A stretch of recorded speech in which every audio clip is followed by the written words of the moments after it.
하나님 말씀은 구약성경 욥기 31장 9절에서 12절까지입니다. 우리 같이 한 목소리로 함께 읽겠습니다. 만일 내 마음이 여인에게 유혹되어 이웃의 문을 엿보아 문에서 숨어 기다렸다면 내 아내가 타인의 맷돌을 돌리며 타인과 더불어 동침하기를 바라노라. 그것은 참으로 음란한 일이니 재판에 회부할 죄악이요 멸망하도록 사르는 불이니 나의 모든 소출을 뿌리째 뽑기를 바라노라. 아멘. 죄와 벌의 관계라는 제목으로 말씀의 은혜를 나누고자 합니다. 만일 내 마음이 여인에게 유혹되어 이웃의 문을 엿보아 문에서 숨어 기다렸다면, 마치 1절에서 내가 내 눈과 약속하다니 어찌 처녀에게 주목하랴. 그래서 비슷한 내용인 것 같습니다만, 이제 대상이 1절에서는 처녀 이렇게 해서 이 음란에 대한 문제를 다루었는데, 여기에서는 여인이라고 번역된 말이 이제 이샤입니다. 이샤는 아내이지 않습니까? 그러니까 남편이 있는 여인인 거예요.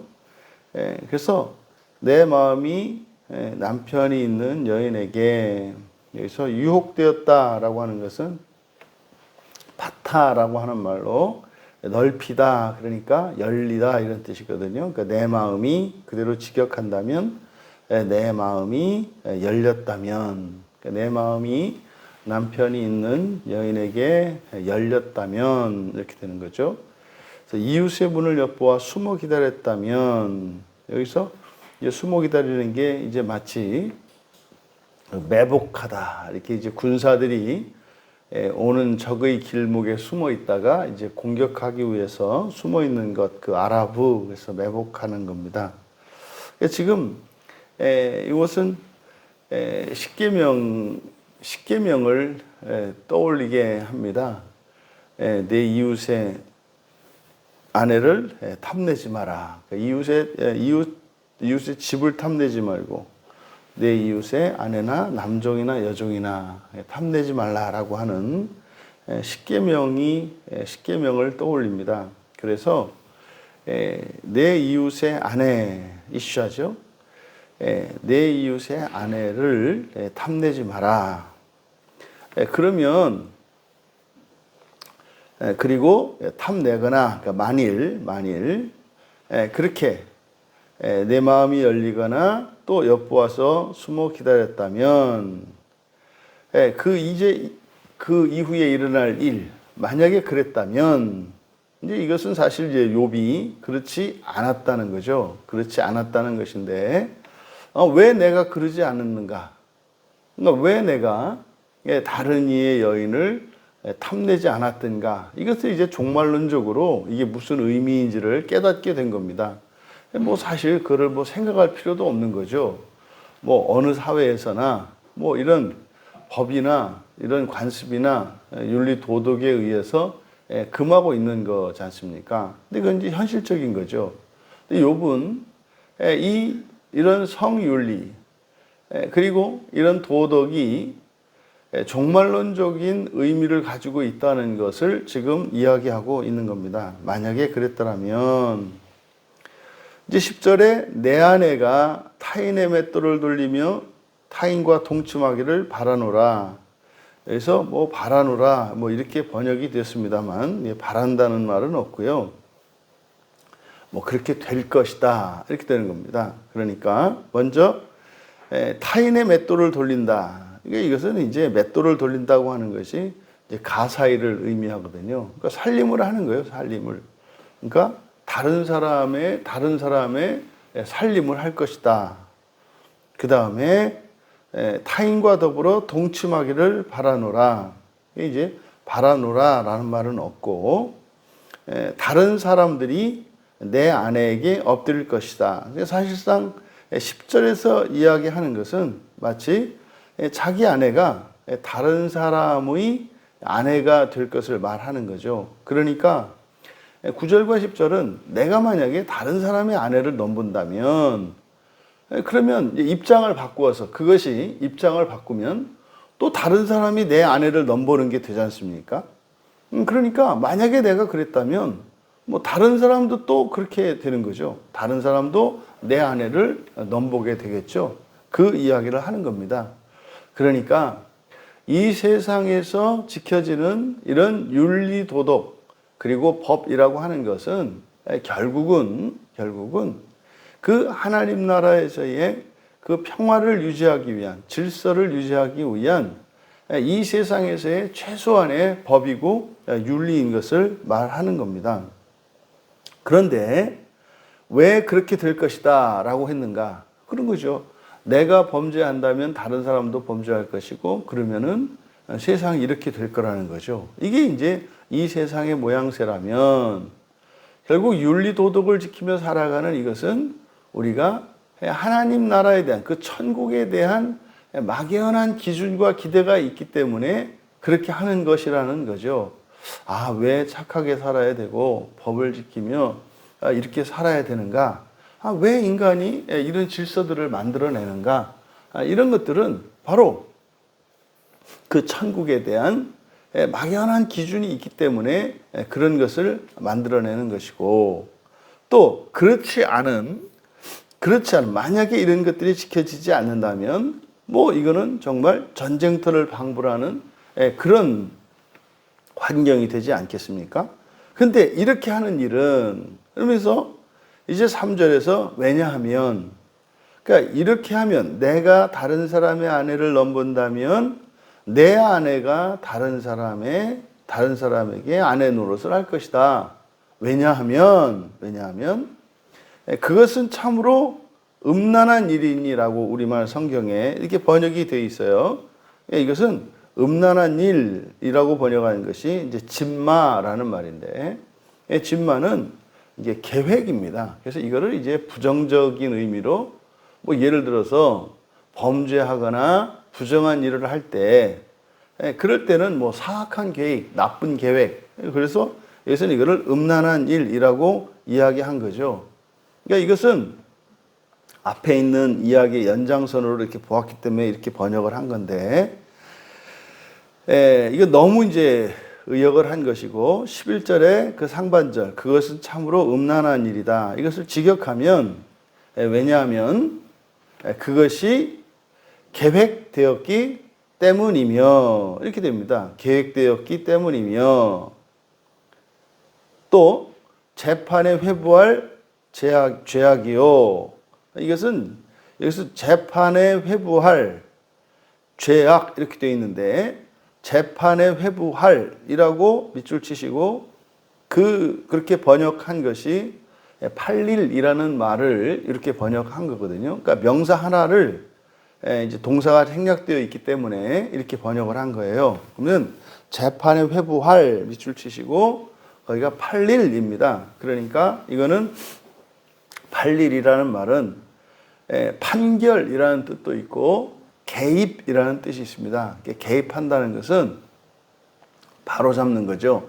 판결도 마찬가지로 어떠한 일에 대해서 판결을 내림으로써 그 일을 바로잡는 것이듯이 팔릴이 개입이라는 의미를 가진 명사예요. 그래서 그대로 직역하면 죄악의 개입이기 때문이다. 이렇게 죄악의 개입. 그러니까 다시 한번 정리하면, 내가 만약에 다른 사람의 아내를 넘본다면 다른 사람도 내 아내를 넘보게 될 것이다. 그러니까 그런 일이 일어난다라는 거예요. 그렇게 일어나는 게 마땅하다. 그래서 지금 우리말 성경에서는 바라노라라고 번역을 한 겁니다만, 왜 그래야 하는가? 왜냐하면 그것이 계획되었기 때문이다. 그게 무슨 말입니까? 이 죄에 대해서는 반드시 갚아야 할 것이고, 죄는 또 다른 죄를 죄는 또 다른 죄를 부르도록 계획되었다는 거죠. 그래서 죄는 죄를 낳습니다. 또 그렇게 하는 일은 바로 죄악의 개입이기 때문이다. 그러니까 두 가지 이유예요. 그것이 계획되었기 때문이며 죄악의 개입이기 때문이다. 그러니까요. 그러니까 죄는 또 다른 죄를 낳는다는 것을 말합니다. 그래서 죄를 멈춰야 되는 것은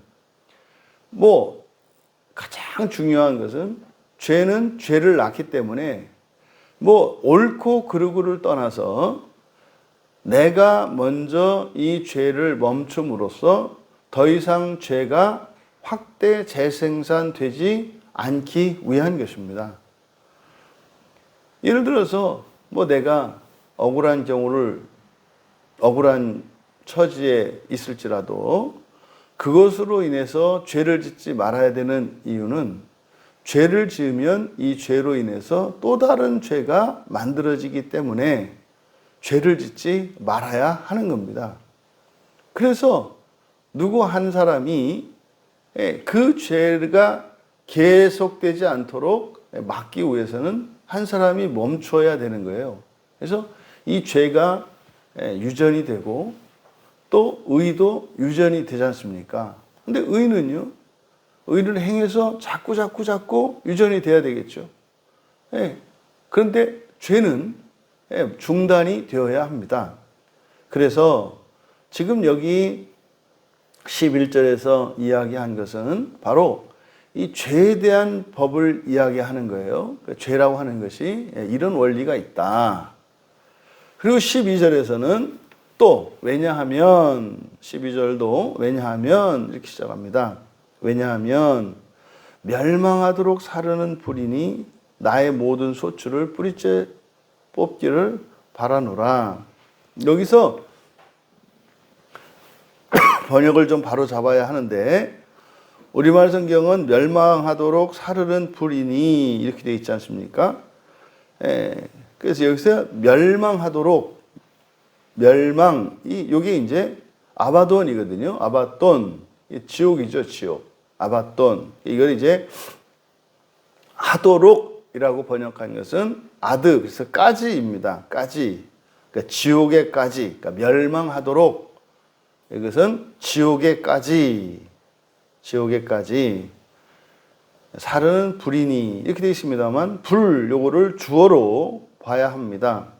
그래서 12절에 멸망하도록 사르는 불이니 여기는 왜냐하면 그 불은 지옥에까지 삼킬 것이기 때문이다. 이때 이 불은 뭐겠습니까?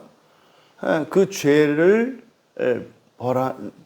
대한 벌을 의미하는 거죠.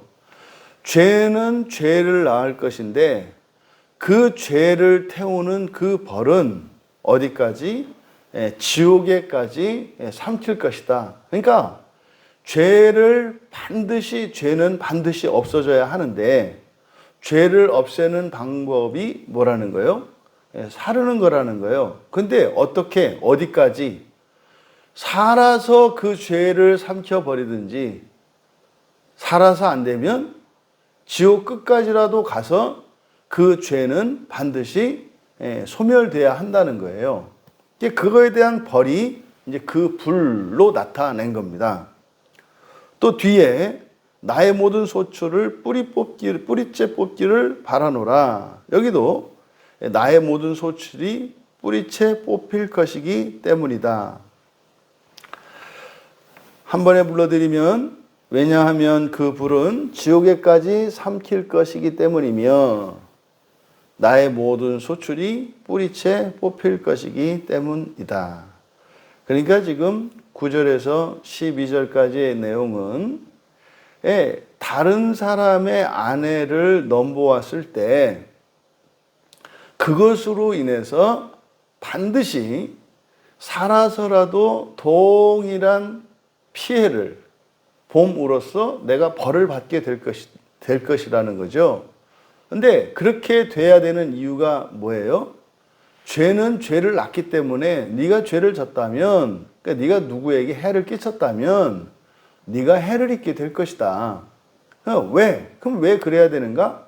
반드시 모든 죄는 소멸되어야 하고 그 죄를 소멸시키는 방식이 벌이기 때문이라는 거예요. 그래서 반드시 모든 죄는 소멸되어야 한다. 그러니까 욥은 자신이 과거에 범죄하지 않고 이런 법과 도덕을 지키며 살았던 이것이 과거 욥의 생각은 현실의 삶에서 현세의 삶을 위해서 이렇게 손가락질 받지 않고 사람들에게 존경을 받으며 자기의 양심을 지키며 살아가는 일이라고 생각을 했는데 그것이 종말론적으로 보니까 뭐라는 거예요?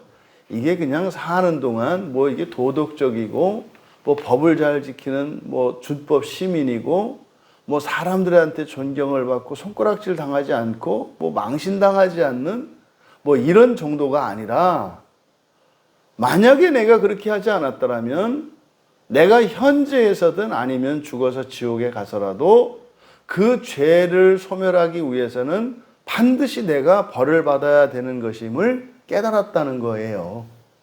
그러니까 지금 욥이 여기서 깨달은 것은 바로 고대의 사회에 가지고 있었던 가장 기본적인 법이 동해보복법입니다. 이게 성경에서도 뭐 레위기 24장 20절과 신명기 19장 21절에서 생명은 생명에는 생명으로 그리고 눈에는 눈으로 이에는 이에로 그래서 이 동해보복법이 성경에도 기록되어 있는 것처럼 고대 모든 사회의 기본적인 이 사회의 질서를 유지하는 그 거의 공통된 법이 동해보복법입니다. 그러니까 자기가 지은 죄에 대해서는 동일하게 그것을 벌을 받아서 갚는 거죠.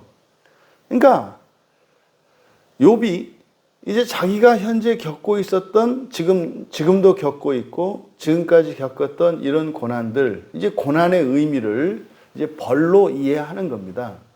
그러니까 이 단지 자신이 겪고 있는 이 고난을 통해서 억울하다고 항변을 하고 하나님이 부당하다고 이렇게 하나님께 항변을 했습니다만 만약에 내가 모르는 죄가 있었다면 그래서 그것 때문에 이 고난을 겪었다면 오히려 그것은 유익한 거다. 왜요? 만약에 내가 살아서 이런 고난을 겪어야 했다면 다시 말해서 내가 이렇게 벌을 받아야 할 아무런 이유가 없는데도 그런 일은 일어나지 않는다라고 말을 하는 거예요.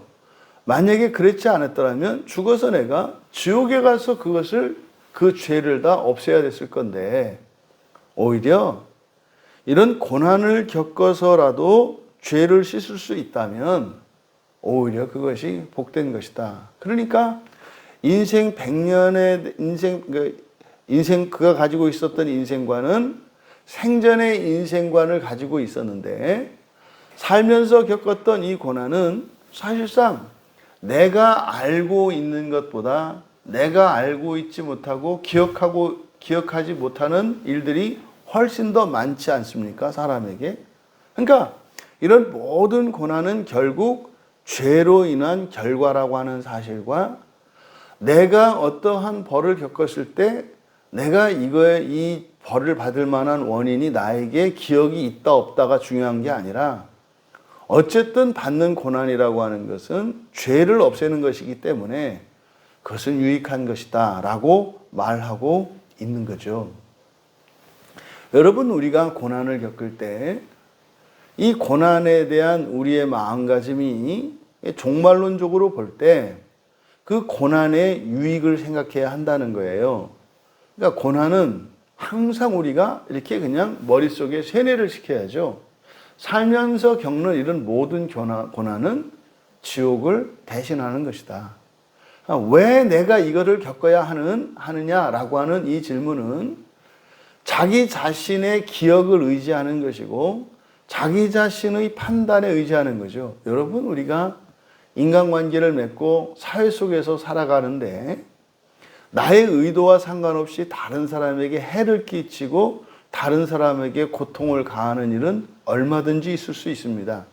그러니까 그것은 나의 의도와는 전혀 상관없이 나로부터 고통을 받는 사람들이 있을 수 있어요. 심지어는 그런 일을 저지르고도 내가 까맣게 잊어버릴 수도 있고요. 또 사실은 부지 중에라도 우리는 허물이 있기 때문에 부지 중에라도 전혀 의도치 않게 그런 일이 있단 말이죠. 그러면요, 모든 종류에 대한 모든 죄에 대해서는 반드시 소멸이 돼야 되는데 그것은 반드시 해소된다는 거예요. 그래서 우리가 이러저러한 상황 속에서 크든 작든지 간에 받는 모든 고난은 벌로 이해되어질 수 있다. 그런데 그것은 오히려 살아서 받는 것이니 훨씬 낫고 복된 것이다. 이게 이제 종말론적인 사고로 바뀌고 인생관이 사후의 인생관으로 바뀌니까 현재의 삶에서의 이런 흥망성쇠가 전혀 다른 의미로 이해되고 있는 겁니다. 그럼 여러분, 이 죄는 반드시 씻어야 하기 때문에 욥은 이 고난이 유익하다라고 얘기를 하는 거예요. 그러면 고난을 겪을 때 우리들은 반드시 그 고난을 죄를 씻는 기회로, 은혜의 기회로 삼아야 한다는 거죠. 근데 우리가 오히려 그런 고난 때문에 더 죄를 짓기도 합니다. 왜요? 앞에서 이야기한 것처럼 죄를 씻기 위해서 받는 벌이기 때문에 이것은 또 다른 죄를 만들어낼 수 있다는 사실입니다. 근데 사실요, 벌 자체가 죄를 없애는 것은 아니죠. 벌을 받음으로써 뭐 하게 되는 거예요? 회개하게 되는 거죠. 돌이키게 되는 거죠. 그러니까 벌의 목적은 죄를 소멸시키기 위한 것인데 이렇게 벌을 받음으로써 그 죄가 사라지는 것이 아니라 죄가 사라진다는 것은 다시는 그 죄를 범하지 않게 돼야 죄가 사라지는 거지 않습니까? 결국 이 벌은 사실상 회개할 수 있는 수단으로서 또는 회개의 기회로서 우리에게 주어지는 거죠. 그러니까요, 벌을 받는다 그래서 벌을 받았으니까 나는 죄 없다 이것이 아니라 내가 그 벌을 받으면서 그 고난을 겪으면서 회개할 때 그 고난의 원인이 되었던 죄가 사라짐으로써 다시는 그러한 고난이 나에게 찾아오지 않게 되는 거죠. 그래서 이 죄를 씻어내는 것은 벌이라고 하는 방식으로 고난의 방식으로 우리의 삶에 찾아올 수 있지만 실질적으로 죄를 없애는 것은 회개라는 겁니다. 그러면요, 욥은 몰랐겠지만 오늘을 살아가는 우리들에게는 더 이상 벌은 없어요. 왜요? 예수 그리스도께서 모든 벌을 대신 받으셨기 때문입니다. 모든 벌을 다 받으셨기 때문입니다.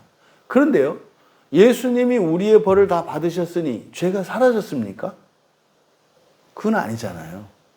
그러니까요, 벌은 예수님이 받으셨지만 우리에게 남겨져 있는 것은 뭐예요? 회개가 남겨져 있단 말이에요.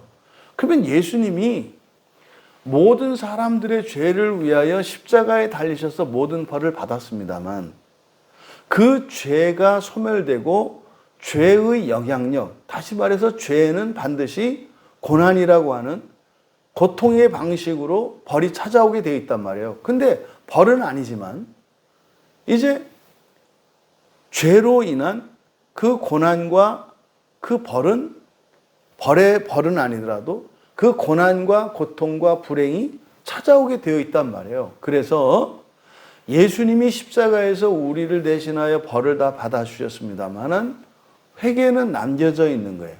그러니까 예수님이 나를 대신해서 회개할 수 있는 게 아니죠. 회개라는 것은 죄를 지은 본인에게 있는 이런 죄성을 극복할 때라야 죄가 사라지는 거죠. 그래서 예수님으로 말미암아 더 이상 우리에게 벌은 없습니다만 여전히 그 죄의 작용은 있죠. 그래서 우리가 회개할 때라야 예수 그리스도의 그 십자가의 대속의 은혜를 누릴 수가 있는 거예요. 그러니까 예수님이 십자가에서 죽어주신 그것으로 모든 사람이 그냥 지옥에서 면하거나 이 세상의 질병과 가난과 이런 고통의 원인들이 사라지는 것은 아니다 이 말이에요. 그런데 이 죄를 없애는 또 하나의 방법이 있죠.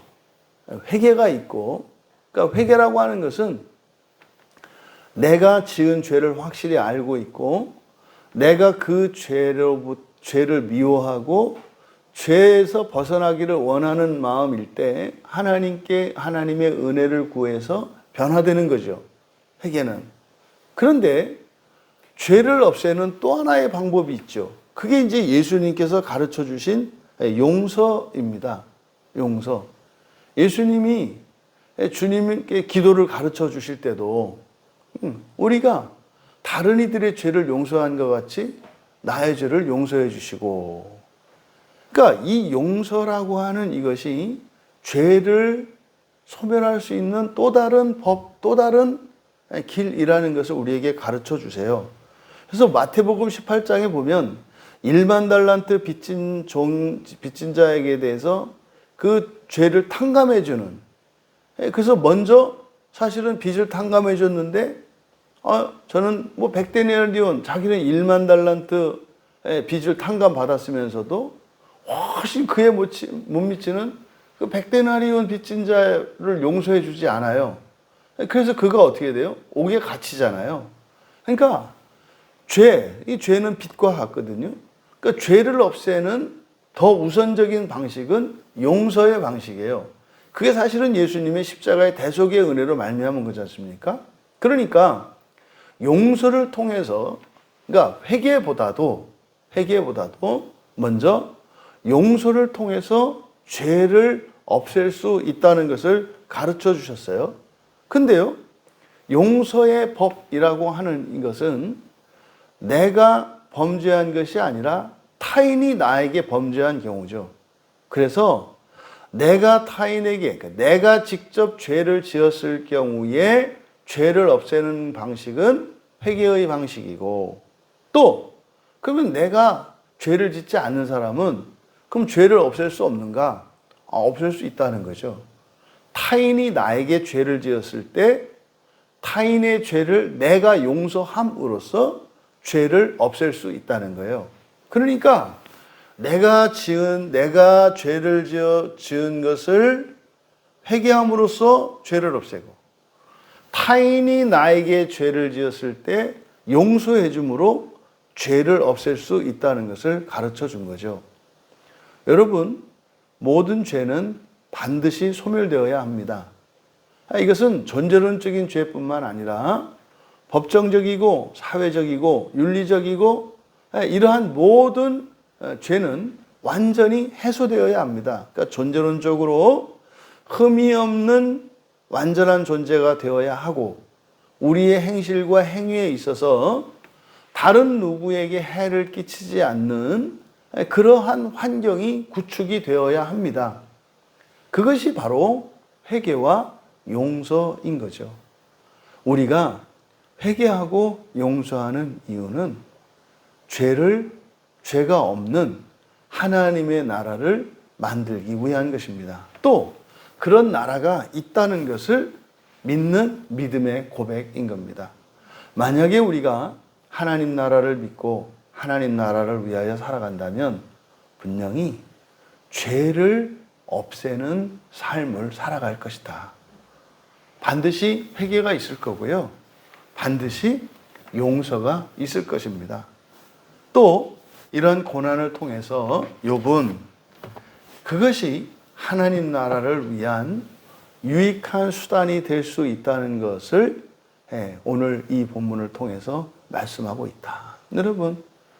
여러분에게 지금까지 살면서 이러저러한 어려움과 이런 고난의 시간들과 그런 사건들이 있었을 때, 그것이 그럴 때 우리는 어떻게 대처했습니까?